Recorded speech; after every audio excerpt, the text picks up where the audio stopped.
Así inicia Es Noticia, Noticia en Profundidad. Un placer saludarles. Soy Tatiana Pérez y estoy con ustedes desde nuestra sede central en Caracas, en Venezuela. A partir de este momento, 3 temas son noticia, lo veremos en la próxima hora. Primero, titulares. Es Noticia Venezuela. Desde la sede de la ONU en Nueva York, el canciller de esta nación, Jorge Arriaza, denunció un nuevo intento de golpe de Estado en contra del gobierno y un bloqueo económico en contra del pueblo por parte de los Estados Unidos. La denuncia fue hecha en un encuentro con el secretario general del organismo, la ONU, Antonio Guterres, con quien se comprometió a promover la paz y el multilateralismo como bandera del gobierno venezolano.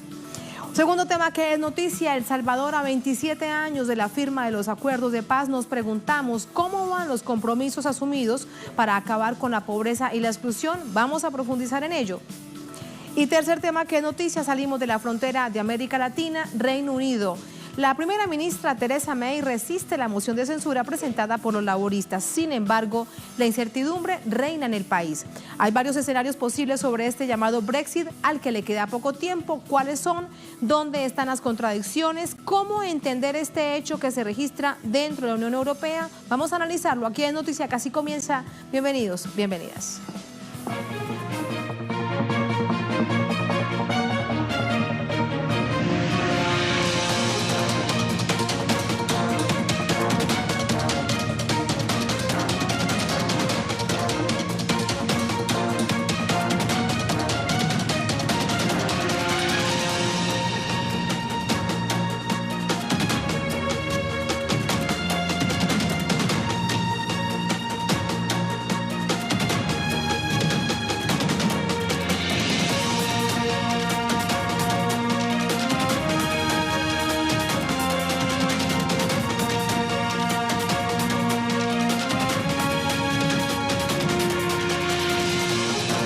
En Noticia Venezuela, en un complejo escenario mundial y sobre todo de asedio imperial, el canciller de Venezuela, Jorge Arriaza, sostuvo este miércoles un encuentro clave con el secretario general de Naciones Unidas, Antonio Guterres.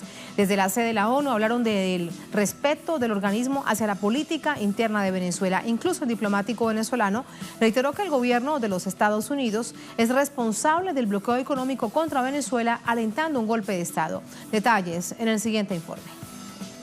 Durante el encuentro, el canciller Jorge Arriaza destacó el compromiso del presidente Nicolás Maduro con la paz, el multilateralismo y la Agenda 2030. El diplomático venezolano subrayó que Guterres está al tanto de la realidad venezolana y que siempre ha manifestado su disposición a contribuir para que la población pueda resolver los asuntos internos sin la intervención de ningún país ni gobierno extranjero. Hemos de decir que el secretario general está atento y está al tanto de la realidad venezolana y siempre ha manifestado su disposición para ayudar y la necesidad de que los venezolanos siempre podamos resolver soberanamente y entre venezolanos y venezolanas nuestros asuntos, sin la intervención de ningún país, sin la intervención de ningún gobierno. Esa ha sido una constante del secretario general Antonio Guterres, que nos ha ratificado hoy. Es entre los venezolanos y las venezolanas que deben encontrar los caminos, las soluciones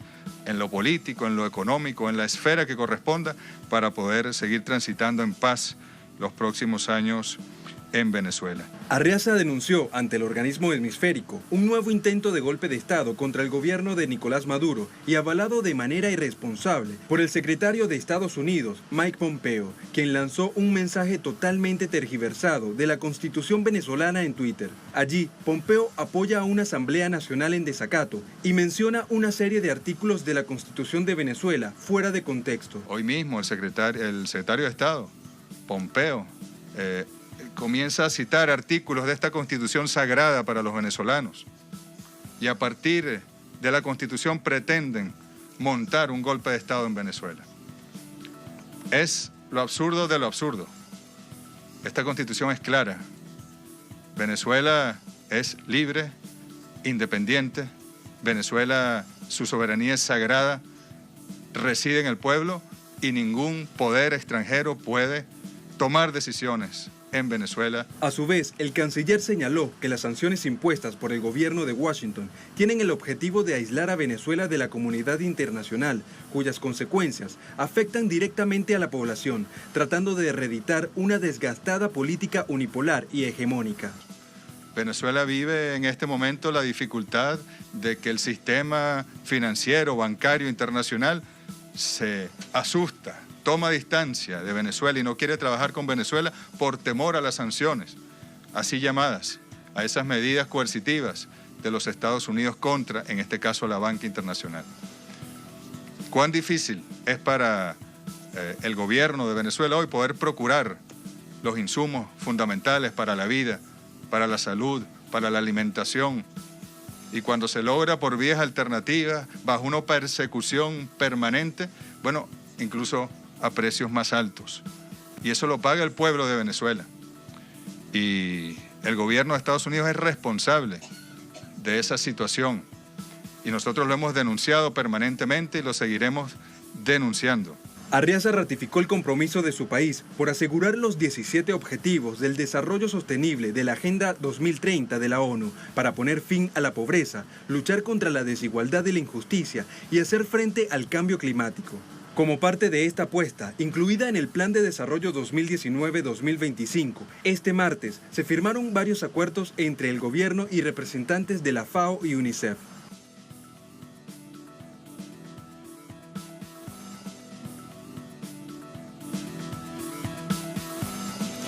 Así vamos con el análisis. Para ello nos acompaña Simón Colmenares, conferencista internacional, especialista en conflictos no convencionales, guerras de quinta generación, presidente Profuturo, Centro UNESCO, nos acompaña desde Caracas. Simón, ¿cómo estás? Muy buenas noches. Feliz noche. Déjame preguntarte, el mensaje que se envía primero a esta llamada comunidad internacional en un encuentro con distintas aristas, que ya también te quiero preguntar sobre cada una de ellas, entre Venezuela a través de su Cancillería y la más alta cúpula de Naciones Unidas.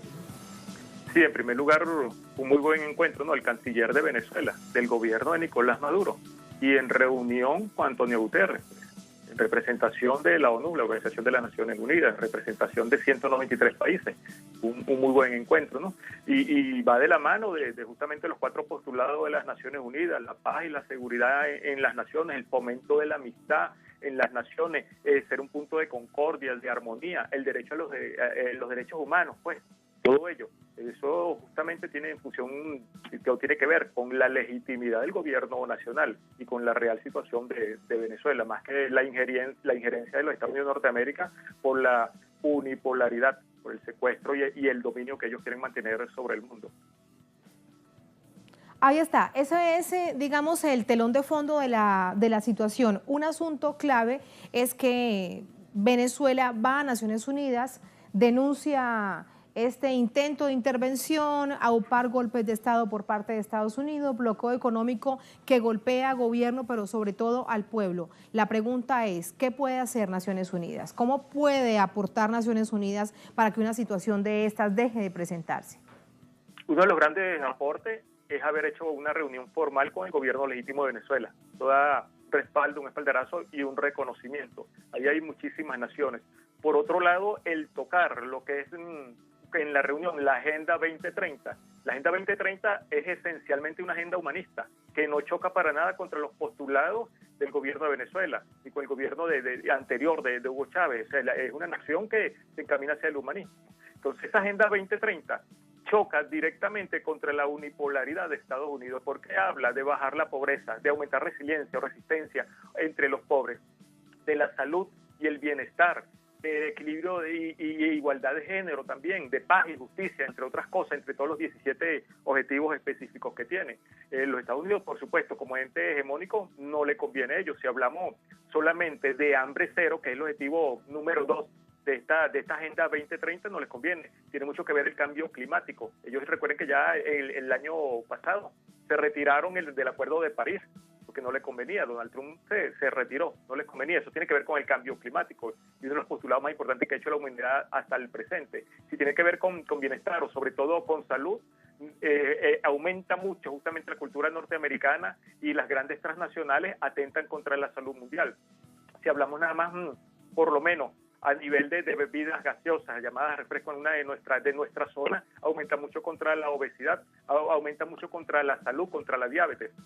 De hecho, Estados Unidos es el país número 1 a nivel de obesidad en el mundo, le sigue China y después México, y tiene mucho que ver con eso. La parte de acceso al agua potable, un gran reto, por cierto, que tiene el López Obrador en México, es recuperar el agua para su gente. Allí hay acceso a bebidas gaseosas, más no a agua natural, por ejemplo. Entonces sí hay un gran aporte, ese acercamiento, y si vemos esa agenda estricta y neta, que es hasta el 2030, va de la mano de los postulados venezolanos, y en Venezuela tiene mucho que demostrar al respecto, independientemente de la crisis por el dominio que se ha querido ejercer sobre nuestra nación por saboteo de puntos en los cuales se ha sido muy exitoso, en la salud, en educación, justamente en la parte de hambre, en participación, en democratización del poder. Ahí se ha sido exitoso y son uno de los nichos y de los núcleos que más se han saboteado. Y claro, como le decía en otras entrevistas, porque de ser exitoso, como en efecto se ha resistido y se está haciendo, viene a denotar que es muy vulnerable el consenso de Washington y todas esas medidas que ellos han estado tomando, que es lo que da poder a su unipolaridad, que hoy en el mundo eso ya está es bastante fracasado, es bastante vulnerable. Si vemos el concierto de las naciones, pues es casi imposible que eso se mantenga. Claro, el desafío en el contexto de lo que signifique este camino del plan de la patria, del plan de gobierno 2019-2025, es la guerra económica, el golpe permanente a una situación cotidiana que vive el pueblo venezolano. De allí de nuevo te pregunto, ¿todo esto pasa por el bloqueo de los Estados Unidos, por la intervención que hace a través de Mike Pompeo, secretario de Estado, con los operadores en la región que generan este escenario interno de Venezuela? Allí, desde la perspectiva política, ¿qué papel puede jugar Naciones Unidas? Fíjate, y tiene mucho que ver con el secuestro que se hizo y en New Hampshire en 1944 de las instituciones de Bretton Woods, son netamente para el manejo financiero, para usar entonces la moneda como un arma contra las naciones y contra la democracia y contra la autodeterminación de los pueblos.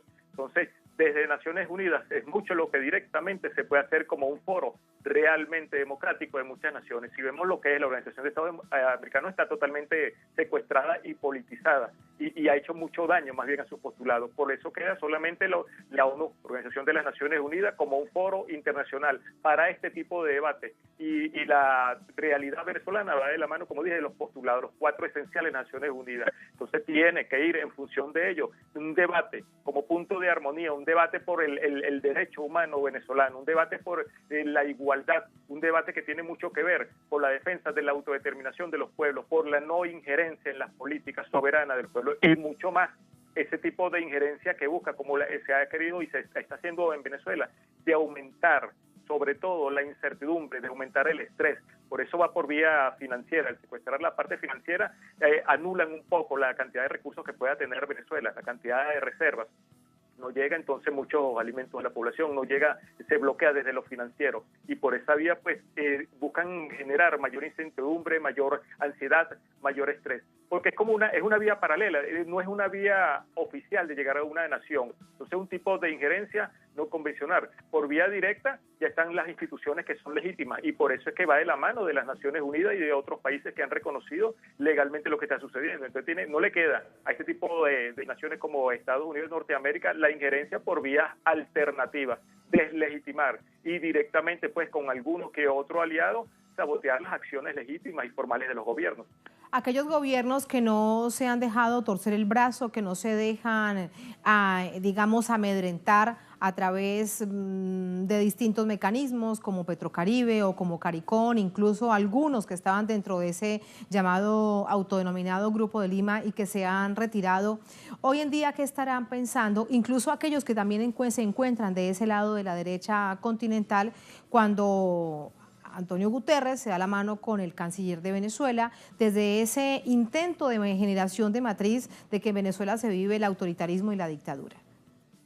Sí, realmente es cuestión de tiempo de que muchos vayan aclarando sus ideas y que se den cuenta de esa realidad. Sin embargo, lo que tú decías, no han podido torcer el brazo y hay que reconocer, ¿no?, que en estos países han sido sumamente valientes el Ejecutivo y las personas que están allí, porque no es una tarea fácil esta resistencia, porque a través de ello viene la injerencia en sus países también, tratar de forzar a que tomen esas decisiones, un mundo diplomático que a veces se torna bastante salvaje. Sin embargo, muchos de los que sí están es por conveniencia, porque, y volviendo a eso de la Agenda 2030, no les conviene, por lo menos en el caso de Argentina, el caso de Brasil y muchos otros que son gobiernos netamente discriminatorios, son gobiernos netamente de ultraderecha, usando el ultranacionalismo, y gobiernos donde hay mucho daño también en la población, aumenta la pobreza. Entonces tampoco es que les conviene mucho eso, prefieren sumarse a la injerencia. Entonces, volviendo a lo que tú decías inicialmente, este club poco a poco tiende a irse reduciendo, porque es muy difícil, no es sostenible mantener ese tipo de injerencia sobre postulados ciertos. Simplemente se ha estado usando y tratando de vulnerar la soberanía de los pueblos a través de poner falsos positivos, a través de noticias falsas y a través de un encuentro de poderes directos, no solamente contra Venezuela, sino contra todos los aliados que pueda tener Venezuela, no porque sean aliados directos políticos, sino porque caminan en una misma dirección, como China, como Rusia y como muchísimos otros países del mundo sur. O sea, eso no es sostenible a largo plazo. Sin embargo, pues el poco tiempo en que duran hacen demasiado daño, y el mayor daño se lo ocasionan a las poblaciones de Venezuela y otras poblaciones de nuestro mundo sur, de nuestros países vecinos también. Ahora, a nivel interno, me queda una pregunta por hacerte. ¿Qué estará pasando al interior de la oposición? Aquí me refiero en Venezuela, cuando aparece una figura visible de esa llamada oposición. Alguna vez fue parte de la mesa de la Unidad Democrática, como el señor Fermín, cuando dice todo lo que están haciendo le está saliendo mal porque evidentemente hay una asamblea en desacato que debería encaminarse, hay un gobierno que ganó por la vía electoral y una cantidad de cosas que ha dicho que han generado, bueno, un verdadero alboroto dentro de la oposición. ¿Eso cómo los deja? Sí, en Venezuela yo creo que el mayor de los problemas que tenemos los venezolanos es que no hay una oposición de nivel para un debate político de altura y para llegarle a la población de ambos bandos. Por eso se han sumado y se han dejado conquistarnos por la injerencia extranjera para tratar simplemente de revolver las aguas, de hacer daño, de jugar a la ansiedad, jugar al estrés de la población y jugar pues a tumbar un gobierno. Eso simplemente ha hecho que se dividan demasiado porque no tienen un poder, a lo interno no hay un poder real de la oposición, por eso el único poder que tienen ellos depende de la injerencia y la fuerza foránea. A lo interno hay división y por lo menos Claudio Fermín no es el único que piensa así, porque realmente no es sostenible. A vivas voces es bastante legítimo lo que ha ido sucediendo. El solo hecho se han deslegitimado ellos con no participar en las múltiples elecciones, porque ya eso es voluntario, de haber participado, de organizarse, de hacer un trabajo de organización comunitaria, de meterse a nuestras zonas pobres, a cualquier relación, de participar de la mano de la población, de la mano del pueblo, seguramente pueden tener resultados diferentes y pueden sentirse más bien beneficiados de participar. Ahí hay varios gobernadores en la oposición. El gobierno no tiene el 100% de las gobernaciones. Hace hora y media se realizó en Venezuela lo que se llama un Consejo Federal de Gobierno, un foro, pues, como su nombre lo indica, de la federación. Con el presidente Nicolás Maduro estaban todos los gobernadores de oposición también. O sea, también se les reconoce. Simplemente hay un foco, un eje focal que es más que todo mediático para tratar de socavar la institucionalidad a través del cambio emocional de las personas. Pero por lo demás, cada vez más división, menos acercamiento a la democracia porque se han distanciado de las personas y se han distanciado del margen legal de las instituciones. Eso es lo que ha ido sucediendo y no queda otro camino para ellos que deslegitimarse cada vez más y alejarse del pueblo. Ahí está el análisis producto de las situaciones registradas durante esta jornada en Venezuela y fuera de ella. Gracias por ese análisis, Simón. Muy buenas noches. Buenas noches. Muy buenas noches. Así nos vamos a la primera pausa en esta emisión de Es Noticia. Al volver, en Noticia El Salvador, a 27 años de la firma de los acuerdos de paz, nos preguntamos lo siguiente: ¿cómo van los compromisos históricos asumidos para acabar con la pobreza y la exclusión? Lo profundizamos al volver en Es Noticia.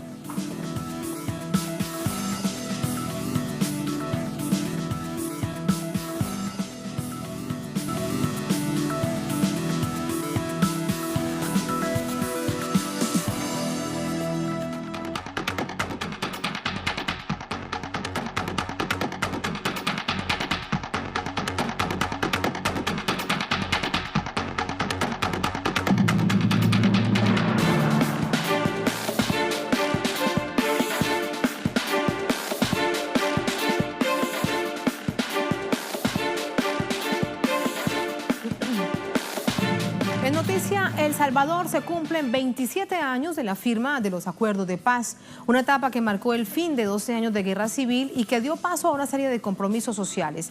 Ahora en el gobierno, el FMLN mantiene este compromiso con una deuda histórica. Los detalles a continuación. Este 16 de enero, el presidente Salvador Sánchez Serén conmemoró 27 años de la firma de los acuerdos de paz que pusieron fin a un capítulo histórico de violencia y dolor. Al acto asistieron excandidatos presidenciales, líderes políticos y religiosos, junto a representantes de los países que apoyaron el proceso de paz, como México, Colombia, España, Venezuela y Estados Unidos. Hace 27 años, la firma dio paso al diálogo político. Su intención, finalizar con la lucha armada y el estancamiento económico. Hasta ese momento, el país enfrentó la muerte de más de 70.000 personas y se registraron 8.000 desapariciones forzadas. El documento firmado contenía 9 capítulos con compromisos de cumplimiento entre el Estado y el grupo insurgente FMLN, convertido posteriormente en partido político. En ellas destacaban la modificación de la Fuerza Armada, la creación de la Policía Nacional Civil, modificaciones al sistema judicial y a la defensa de los derechos humanos, la modificación en el sistema electoral y la adopción de medidas en el campo económico y social. Estos compromisos fueron olvidados por años de consecutivos gobiernos de derecha y revividos por el FMLN una vez en el poder. Entre ellos destacan programas como El Salvador Educado, la entrega de escrituras de propiedad de tierras y salud para la atención y rehabilitación de quienes sufrieron los desastres de la guerra. En este contexto, los salvadoreños se preparan para celebrar elecciones presidenciales el próximo 3 de febrero. Luego de 2 gobiernos consecutivos, el FMLN se prepara para un posible tercer mandato, en tanto que el partido Arena mantiene las esperanzas de romper con 10 años de la izquierda en el poder. ¿Y cómo se vivió esta jornada? Le preguntamos a Ernesto Ábalos, nuestro corresponsal desde San Salvador. Hola Ernesto, muy buenas noches. Cuéntanos el balance de la jornada, los testimonios, el momento en que se rememora un hecho histórico para tu país. ¿Qué tal? Buenas noches, Tatiana. Saludos para ti y para nuestra audiencia.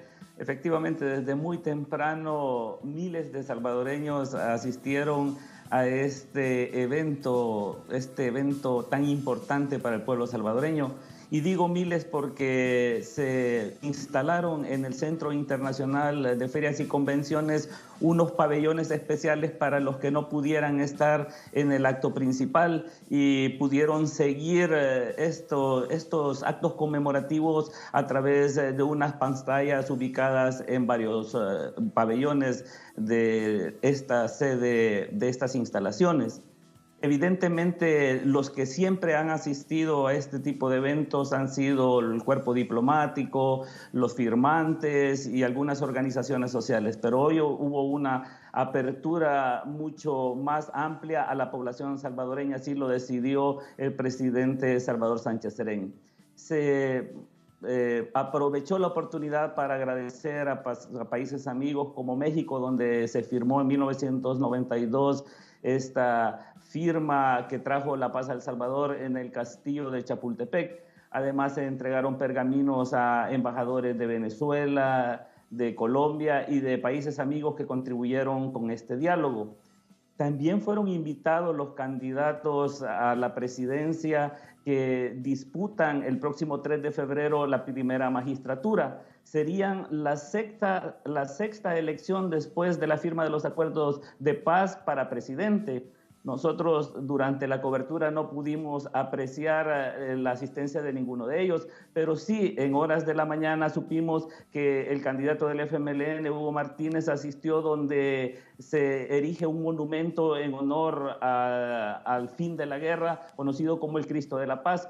Un monumento, un Cristo elaborado con armas que quedaron en desuso después de la firma de los acuerdos de paz. Sin duda, la tarea de estos candidatos será continuar con programas de seguridad, programas de salud, programas como el vaso de leche y el alimento para los estudiantes que ha promovido desde el año 2009 el gobierno de Salvador Sánchez Serén, de Mauricio Funes al inicio y ahora con el presidente Sánchez Serén. será esta continuidad la que el pueblo salvadoreño espere de quien gobierne a El Salvador en los próximos 5 años. Tatiana. El próximo 3 de febrero será la encuesta definitiva, el pueblo tendrá esa decisión. Déjame preguntarte de algo, porque evidentemente el proceso histórico es transversal a la campaña presidencial. ¿Qué tanto hay de esos compromisos históricos, de esas deudas históricas que quedaron allí contempladas en esos acuerdos de paz, en los programas de los candidatos hoy en día?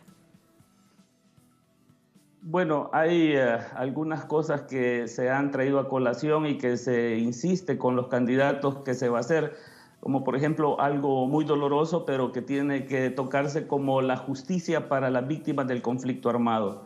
Aquí hay movimientos de veteranos, tanto de la Fuerza Armada como del Ejército, como del FMLN, lisiados de guerra, que exigen ayuda de parte del Estado.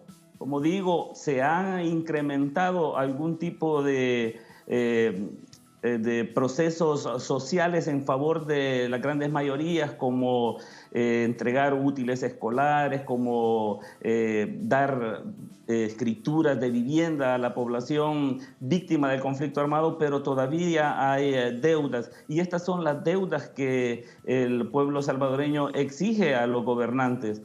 Sin duda, una democracia que ya lleva 27 años después de la firma de los acuerdos de paz, aún tiene deudas con el pueblo salvadoreño. Gracias, Ernesto. Ahí está parte de los detalles de esta jornada que analizamos de inmediato. Ernesto, gracias. Para servir. Para el análisis conversamos con Damián Alegría, diputado del FMLN desde San Salvador. Damián, ¿cómo estás? Buenas noches. Muy buenas noches, Tatiana. Gracias por esta entrevista, por esta invitación. Estamos a la orden.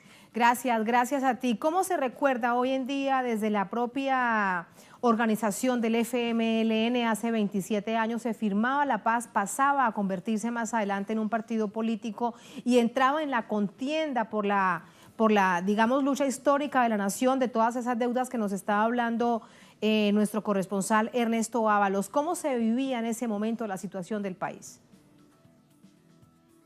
Bueno, en aquel momento quiero decirte que nuestro país pasaba por un gran entusiasmo, con una gran alegría, sintiendo que la guerra quedaba atrás y que se abría un nuevo periodo de paz, que por supuesto ninguno de nosotros imaginaba que iba a ser fácil, pero que era mucho mejor que estar en guerra, porque en guerra pues perdíamos a mucha gente valiosa, y me refiero a ambos lados, pues tanto de la Fuerza Armada como también de las fuerzas guerrilleras del FMLN. Nosotros habíamos estado proponiendo a lo largo de todo el periodo de la guerra una negociación, una solución política, pero al final, cuando la dictadura militar se dio cuenta de que era imposible vencer y derrotar y aplastar al FMLN, y sobre todo que en Estados Unidos se convenció de esto, dieron paso pues a un proceso de paz que fue respaldado por países como Colombia, Venezuela, España y México, países a quienes ahora se les dio ese reconocimiento, incluyendo también a Estados Unidos, que hizo una buena parte al final para cambiar la voluntad de la dictadura militar, que no quería terminar con la guerra porque se beneficiaba económicamente de eso muchos jefes militares. Así que a estas alturas, a estas horas, ese día 16 de enero de 1992 fue muy emocionante. Yo recuerdo haber ido a la plaza cívica para dar un saludo a toda la población, y la población estaba enardecida realmente de saber que por fin esa larga guerra de 12 años había terminado y que estábamos por abrir un nuevo periodo de paz que podía traer muchos retos, pero era mucho mejor que estar en ese conflicto armado. Quiero preguntarte con respecto a los retos, dos aristas, dos perspectivas. Una, la verdad, la justicia, la reparación, no repetición, hechos fundamentales después de un conflicto armado que deja tanto dolor y tanta sangre, tanto nivel de violencia. Esto por un lado. Y lo otro, con respecto a los compromisos y el desarrollo social. Déjame preguntarte en el primero, ¿cómo va esa deuda histórica con las víctimas del conflicto? Bueno, con relación a las víctimas del conflicto, nosotros estamos en contacto con ellos porque hemos tratado de avanzar lo más que podamos. pero todos saben de que los que se han detenido, los que han obstaculizado este proceso son los sectores de derecha que siguen teniendo en la Asamblea Legislativa, en el Parlamento de El Salvador, un peso importante. Pero hemos seguido trabajando y, por ejemplo, a raíz de la derogatoria de la ley de amnistía, que era una ley que también protegía a los criminales de guerra, se ha abierto una nueva etapa en la que las organizaciones sienten que tienen también más posibilidades de reclamar por este tema. Y de esa manera te puedo decir que, por ejemplo, el proceso del Mozote se está desarrollando también, se está desarrollando una serie de iniciativas y de procesos para enjuiciar a muchos de los responsables, pero la población nos ha dicho repetidas veces que el ánimo, y especialmente las víctimas del conflicto armado, nos dicen: lo que nosotros queremos es saber la verdad. Y sobre ese punto, pues nosotros también estamos de acuerdo en que la verdad, la reparación, la no repetición, son medidas que deben de implementarse y estamos trabajando en ese esfuerzo, pero lo hacemos en un ambiente con dificultades también, porque sobre todo ahora la correlación de fuerzas en el Parlamento, en la Asamblea Legislativa, es más difícil, porque los partidos de derecha y sobre todo Arena tiene una proporción importante. Nosotros estamos tratando de que aún en medio de estas dificultades avancemos y ahora tenemos una comunicación permanente con las organizaciones de defensa de derechos humanos para avanzar en todo este proceso de reparación a las víctimas del conflicto armado. También un proceso de acuerdo con los veteranos de guerra de ambas partes, un proceso de atención también con más esfuerzo, con más recursos hacia los lisiados de guerra, de tal manera que tratamos en la medida de lo posible de avanzar en este tema. En el presupuesto del 2019 se ha puesto una porción importante de recursos para cubrir, no todo, pero sí una parte importante de lo que merece pues ser apoyado estos sectores de víctimas y de veteranos del conflicto armado. Damián, con respecto a Arena, que bien la nombrabas, después de que se firman los acuerdos de paz, producto de los procesos de elección, Arena gobierna durante varios periodos el país. ¿Se pierde ese compromiso? Y me refiero como una derecha, pero política, que tiene compromisos como Estado y que tiene compromisos con el pueblo y con las víctimas también del conflicto. Sí, el asunto es que Arena mantiene una visión más ideologizada de este punto. Nosotros hemos insistido al partido Arena y a la derecha en general de que este es un tema de país que debe ser resuelto para que las nuevas generaciones también no solamente entiendan que esto es un conflicto que no debe repetirse, sino también las prácticas que ocurrieron en este periodo no deben volver a ocurrir en nuestro país. En ese sentido, las instituciones que se crearon con los acuerdos de paz han ayudado mucho. Tenemos una Procuraduría para la Defensa de los Derechos Humanos, tenemos una Policía Nacional Civil que es totalmente nueva, en reposición de los cuerpos represivos que existían antes. Tenemos también estructuras que ayudan a conformar un nuevo poder judicial, de tal manera que ahora podemos decir hemos avanzado en este tema. Sin embargo, consideramos que debemos aún más profundizar en esta ruta para consolidar bien la paz. Te preguntaba además sobre el proceso de desarrollo social. ¿Qué tanto de los compromisos adquiridos allí? Hablabas de la policía civil, también se habla de un sistema judicial robusto, de programas sociales en contra de la pobreza, llevar a la pobreza cero, en contra de la inequidad, de la exclusión, es decir, asuntos transversales a todo lo que ha significado la historia del país. Hoy en día, todo esto en medio de una campaña presidencial, ¿cómo se ve en perspectiva? Bueno, quiero decirte que en cuanto a compromisos y a plataforma de gobierno, el único partido que ha presentado una propuesta seria, real y creada a partir de las opiniones y las demandas y las propuestas de la población es el FMLN. Ahí hace unos días tuvimos conocimiento de otra propuesta de gobierno, pero que ya toda la población está criticando porque es una propuesta vergonzosa, es una copia literal de muchos documentos del gobierno, pero también de cosas de propuestas en otros países, diseños, por ejemplo, de un aeropuerto de Abu Dhabi, que ahora está siendo propuesto el mismo diseño, la copia y pega de ese documento en una propuesta que ha hecho recientemente el partido Gana, que tiene a su candidato, que es una persona que rehúye los debates porque no se siente con la suficiente autoridad y acervo político-cultural como para defenderse en un debate. Es la única propuesta de gobierno real a raíz que viene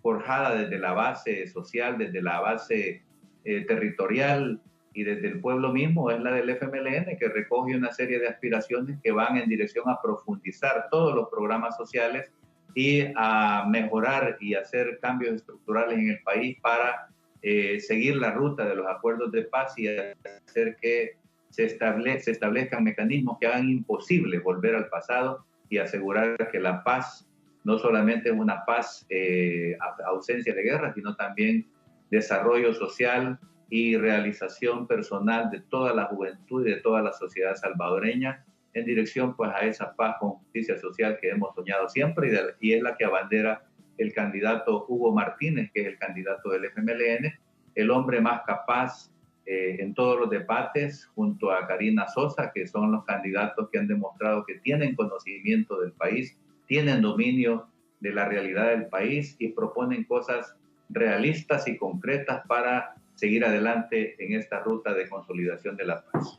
El próximo 13 de febrero el pueblo salvadoreño tiene el desafío de decidir cuál será el futuro de la nación.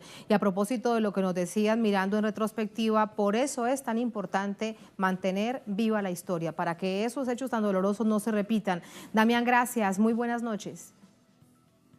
Muchas gracias, Tatiana. Hasta luego. Hasta luego y muchas gracias.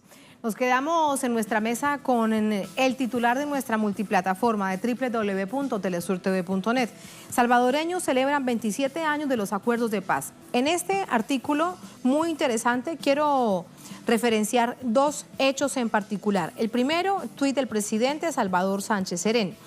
Un saludo fraterno al noble pueblo salvadoreño en esta fecha que conmemoramos el 27 aniversario de la firma de los acuerdos de paz.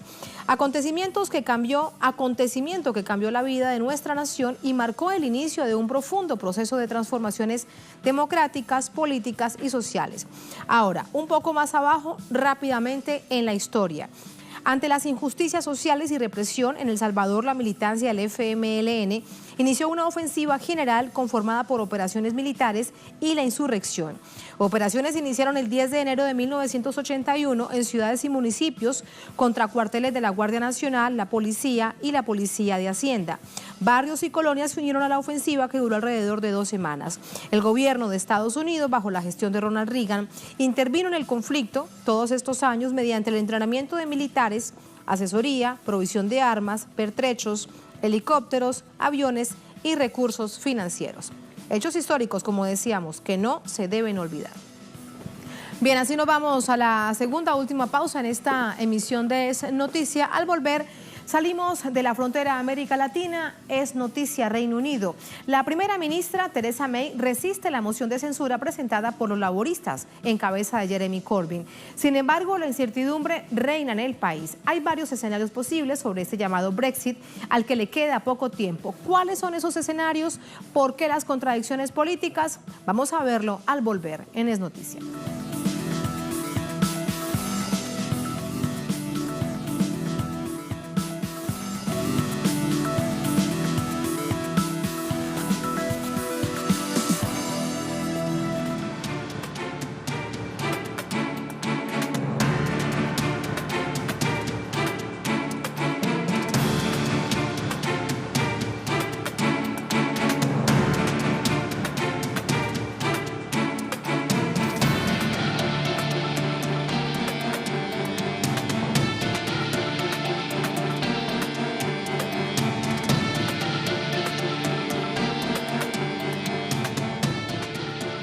En noticia, Reino Unido, se mantiene la incertidumbre sobre la salida del país de la Unión Europea, pero la primera ministra Theresa May aún se sostiene. Este miércoles May superó la moción de censura contra su gobierno. Sin embargo, el mismo Parlamento que la salva rechaza la propuesta del Brexit. ¿Cuáles son los posibles escenarios entonces, dada la cercanía del vencimiento del plazo legal para que se produzca esta salida, este llamado Brexit? Vamos a verlo a continuación. Con 325 votos a favor y 306 en contra, la premier británica Theresa May superó este miércoles la moción de censura votada en la Cámara de los Comunes para seguir al frente del gobierno. La moción fue presentada a la víspera por el líder del Partido Laborista, Jeremy Corbyn, después del rechazo del Parlamento al plan del Brexit acordado entre Londres y Bruselas. A pesar de que May ganó la moción de confianza respaldada por el voto de los conservadores, estos no comparten la fórmula de la Premier para la salida del bloque europeo. El próximo lunes, May deberá explicar un nuevo plan, toda vez que la fecha prevista para la salida del Reino Unido vence el próximo 29 de marzo. La Cámara de Representantes ha depositado su confianza en este gobierno. Estoy dispuesta a trabajar con todos los diputados para cumplir con el Brexit y garantizar que se conserve la confianza del pueblo británico. Tras esta declaración, los laboristas no tardaron en asumir posesión.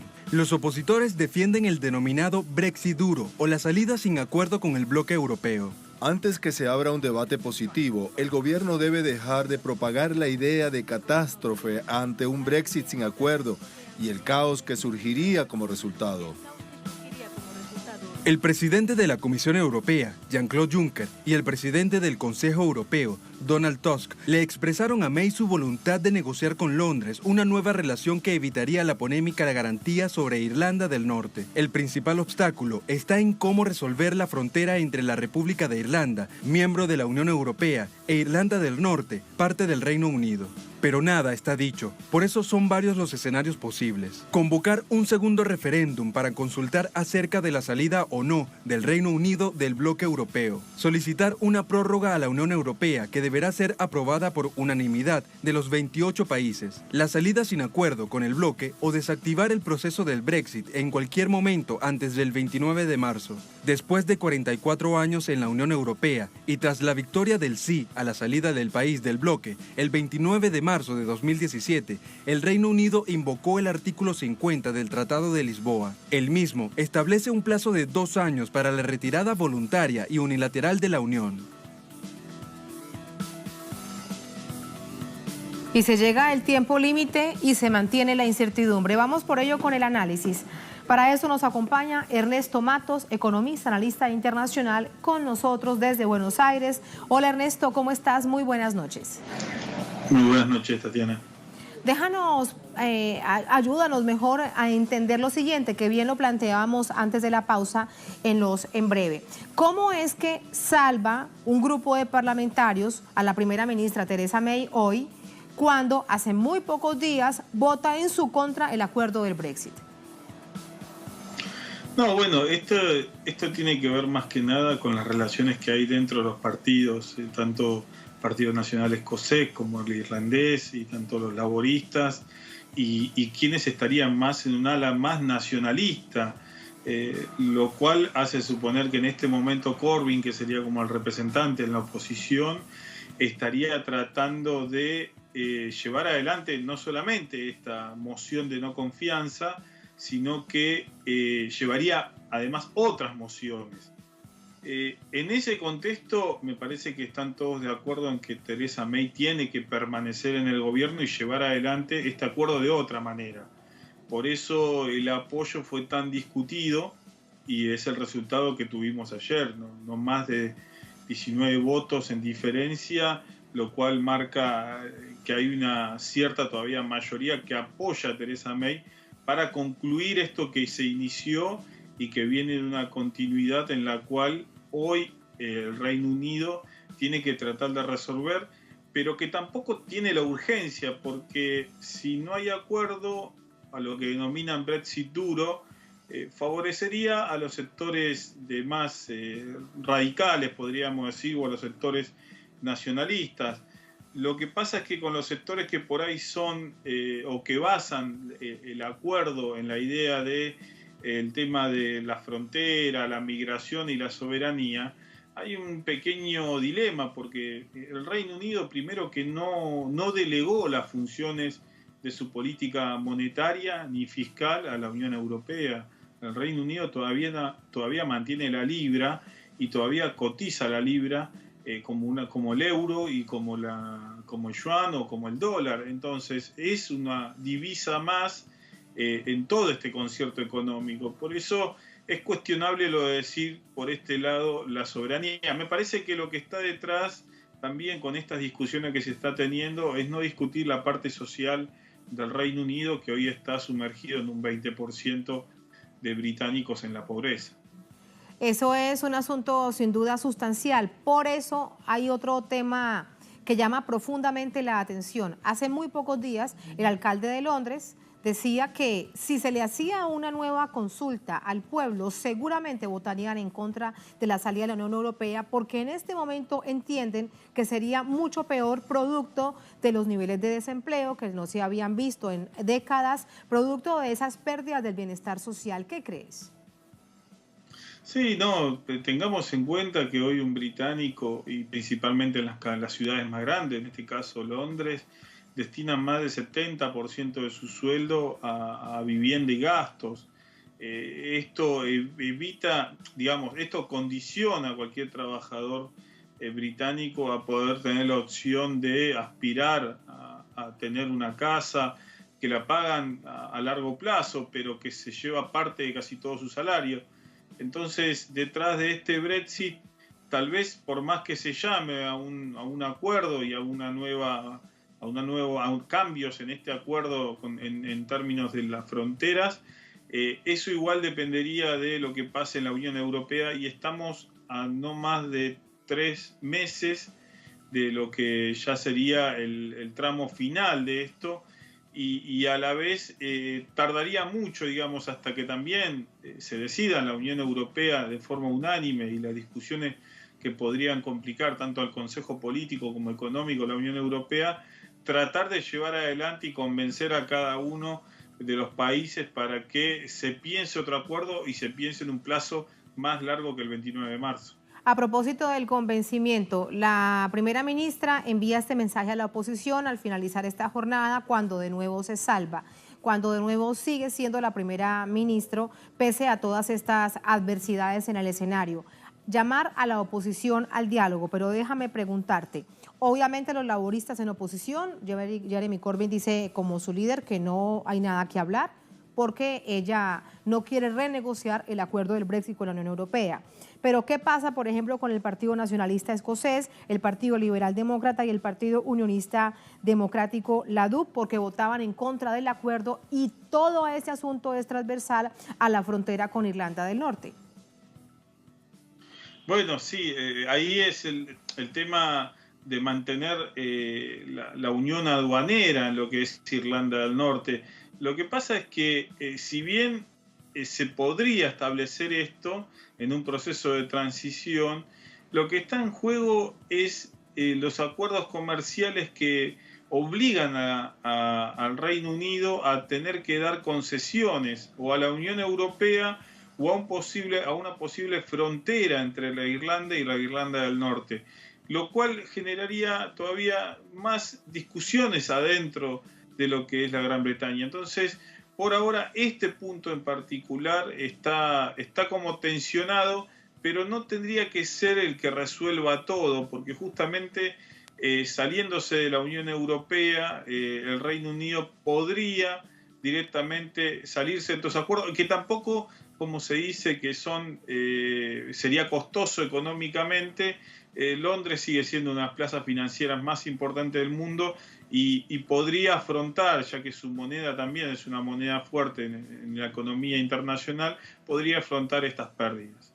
Me queda una pregunta por hacerte y de una vez te lo planteo. Es evidentemente una pregunta especulativa. Hay 3 o 4 escenarios. ¿Cuál crees? Porque por lo que nos estás diciendo, tiendes más a pensar que saldrán a través de ese acuerdo duro, del Brexit duro, es decir, sin acuerdo con la Unión Europea. Así que evidentemente todo este momento es incierto y también eso llama a la especulación, pero es importante, producto de ese escenario, tener una idea, digamos, meridiana de saber hacia dónde se va. Sí, a ver, uno en este momento, en estas condiciones, con este apoyo, con estas diferencias, con el acuerdo que se elaboró y se continuó desde aquella elección que habilitó el artículo 50, uno piensa que lo fundamental son las relaciones económicas.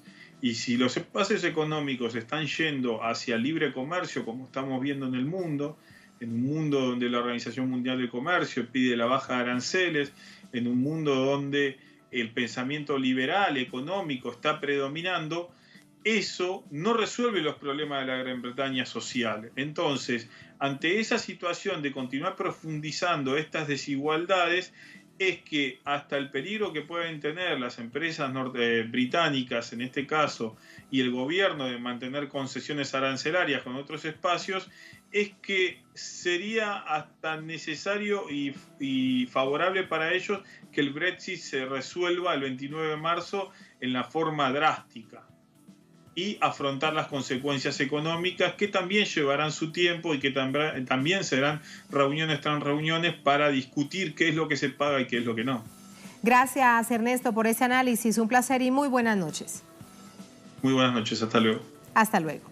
Gracias también a ustedes por habernos acompañado. Ponemos punto final a esta emisión de noticias. Cerramos nuestra pantalla tradicional. Nos quedamos en redes sociales. @noticiatelesur, @TatianaTelesur. Otro hecho se dio durante esta jornada también más allá de la frontera de América Latina, en España, en Andalucía. Muy pendientes con lo que sucede allí y cómo comienza a posicionarse la llamada ultraderecha del partido Vox. Con eso los dejamos. Hasta mañana.